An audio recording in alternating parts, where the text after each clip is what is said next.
రైతు అధ్యక్షుడు భాస్కర్ రెడ్డి గారిని వేదిక మీద రావాలని కోరుతున్నాము. గ్రామ మహిళా అధ్యక్షురాలు మహబూబ్ జాన్ గారు రావాల్సిందిగా కోరుతున్నాము.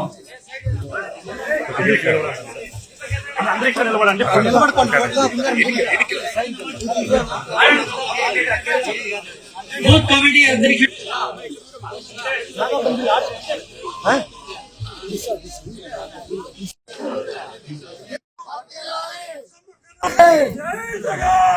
మీదకి రావాల్సిందిగా కోరుతున్నాం.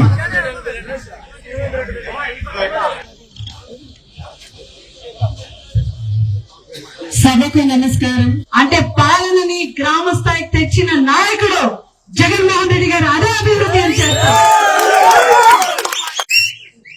జగన్మోహన్ రెడ్డి గారు మనందరి ప్రియతమ నేత, మహిళా పక్షపాతి, రైతుని రాజుగా చూడాలనే వ్యక్తి, అదేవిధంగా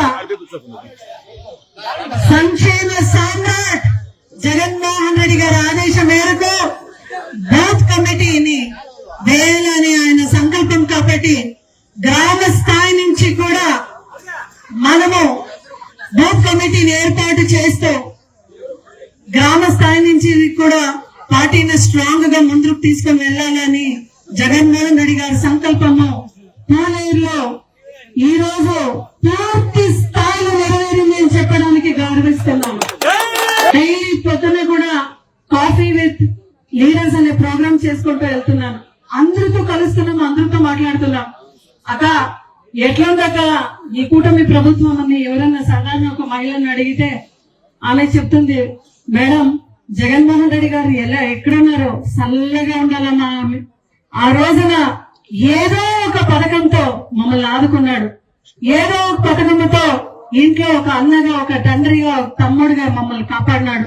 ఈ రోజు ఎవరు మేడం మమ్మల్ని కాపాడేవాళ్ళని నిజంగా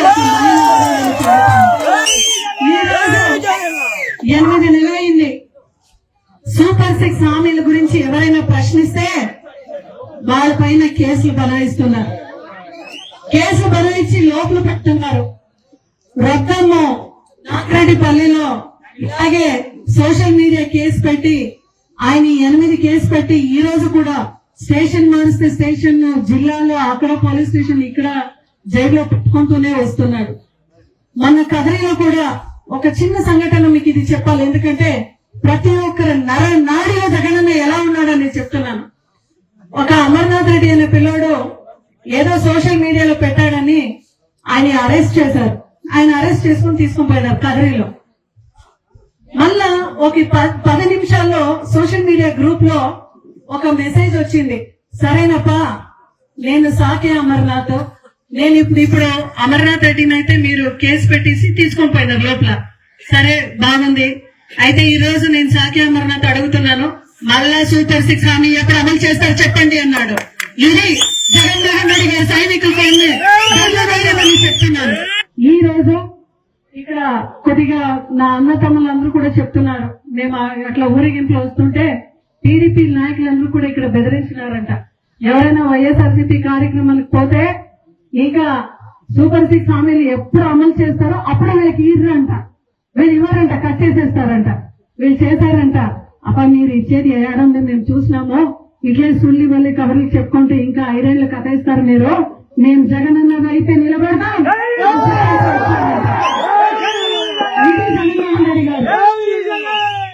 నీ 15 వేలు, నీ 15 వేలు, నీ 15 వేలు, నీ 15 వేలు, నీ 15 వేలు అందరికీ చెప్పినారు.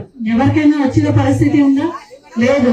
జగన్మోహన్ రెడ్డి గారు ఆ రోజు 15 వేలు ఎందుకు ప్రవేశపెట్టినారంటే చైల్డ్ మ్యారేజెస్ తగ్గించాలి, చైల్డ్ లేబర్ తగ్గించాలి, నిజంగా ఎవరైనా అర్హులు ఉన్న వాళ్ళ పిల్లలకు శిక్షణ అనేది నిలబోతుందా అని ఆయన మనసులో ఆ ఒక్క దృఢమైన సంకల్పంతో ఆయన అమ్మఒడిని ప్రవేశపెట్టినారు. రోజు గవర్నమెంట్ స్కూల్స్ లో చూస్తే అంటే మేం చెప్పేది వేరే, పవన్ కళ్యాణ్ గారు స్వయంగా ఒప్పుకున్నాడు ఇది గవర్నమెంట్ స్కూల్లో ప్రైవేట్ స్కూల్లో అని అన్నాడు మొన్న 1 నెల కిందట. అంటే జగన్మోహన్ రెడ్డి గారిని ఒప్పుకున్నట్లే కదా, ఒప్పుకున్నట్లేనా? అది ఇంకా ఆరోగ్య పరిస్థితి చూస్తే విద్యానికి వైద్యానికి మహాపీఠం వేసిన జగన్మోహన్ రెడ్డి గారు ఎక్కడ, కూటమి ప్రభుత్వం ఇంకొక వైపు ఎక్కడ. ఆ రోజు జగన్మోహన్ రెడ్డి గారి ప్రభుత్వంలో చిన్న చిన్న జబ్బులు కూడా చూపించుకోవాలంటే ఒక ఫ్యామిలీ డాక్టర్ ఉండేవాళ్ళు. అవునమ్మా, డాక్టర్ అనే వాళ్ళు ఇంటికాడ వచ్చేవాళ్ళు కదా. ఈ రోజు పెనుగొండలో ఎంత పెద్ద మెడికల్ హాస్పిటల్ మళ్ళా కాలేజ్ నిర్మాణం అవుతుంటే దాని ప్రైవేటీకరణ చేయాలని నిలబెట్టారు. ఈ మాట ఎందుకు అంటున్నానంటే, ఆ ఒక మెడికల్ కాలేజ్ ఇక్కడికి వచ్చినా, ఆ ఒక మెడికల్ హాస్పిటల్ ఇక్కడికి వచ్చినా కూడా ఎక్కడన్నా ఒక యాక్సిడెంట్ జరిగినా కూడా ఇప్పటికీ తీసుకొని పోయి బెంగళూరుకు తీసుకొని వెళ్తుంటారు. మధ్య దారిలో ఎంతమంది చనిపోయినారు. అదే ఆ హైటెక్ హాస్పిటల్ మనకు ఉంది అంటే ఎంతమందికి ఇక్కడే కూడా మనము ట్రీట్మెంట్ చేసేవాళ్ళం. ఆరోగ్యశ్రీ అయితే నీరుగా చేశారు. ఇంకా ప్రతి ఊర్లో కూడా వైఎస్ఆర్ క్లినిక్ పెట్టాలని జగన్మోహన్ రెడ్డి గారు సంకల్పిస్తే ఈ రోజు నిజంగా ఆ స్థితి కనపడతలేదు. ఆ రోజు ఎక్కడైనా కనపడతా ఉందా మీకు? ఎక్కడ కూడా కనపడతలేదు. అంటే వైద్య రంగానికి, విద్యా రంగానికి కూడా నిర్వీర్యమయ్యే పరిస్థితి ఈ రోజు మనం చూస్తాం. ప్రజల మనసుని ప్రేమతో, అభిమానంతో గెలండి. భయం పెట్టి నీకు అది కట్ చేస్తాను, ఇది కట్ చేస్తానని చెప్పి వాళ్ళని మభ్యపెట్టి కార్యక్రమం చేయదండి. ఎందుకంటే పార్టీ ఓడిపోయిండొచ్చు, అయితే ఈ రోజు కూడా వైఎస్ఆర్సీపీ క్యాడర్ లో, శ్రేణిలో ఇంకా సత్తా ఉంది అని కూడా మనం చాటుకోవాలి. ప్రతి ఒక్కరికి కూడా ఈ తరఫున పోలీస్ స్టేషన్ అయితే ఏమి, ఎంఆర్ ఆఫీస్ అయితే ఏమి, ఎంపీడీ ఆఫీస్ అయితే ఏమి ఇప్పటి కూడా చేస్తున్నాం. నీకు ఎక్కడ కూడా అన్యాయం జరిగింది అని చెప్పినా అక్కడ ఖచ్చితంగా నేను వచ్చి నీ తరఫున పోరాటం చేస్తాననే దాంట్లో సౌన్యంగా తెలుసుకుంటున్నాను. ఈ తెలంగాణలో ఇన్ఛార్జ్ గా వచ్చినాం. ఆ రోజు రూలింగ్ పార్టీలో ఓడిపోయినాం. మళ్ళా ఈ పెనుగొండ కోట పైన జెండా ఎగరేసే వరకు అహర్నిశలు కూడా శ్రమిస్తాం, పార్టీని ముందుకు తీసుకుని వెళ్తాం. ఒక మాజీ మంత్రి పార్టీ విడిచిపెట్టిపోయి ఏదో వేరే జనసేన పార్టీ చేస్తే జగన్మోహన్ రెడ్డి గారు ఒకే మాట చెప్తున్నారు, ఏ సీనియర్ నాయకుడబ్బా, ఎవరు పోయినారబ్బా? నిజమైన నాయకుడు అనేవాడు జనంలో పుట్టొస్తాడు, జనం కష్టం తెలుసుకుంటాడు, జనం నుంచి పుట్టేవాడు అసలైన నాయకుడు.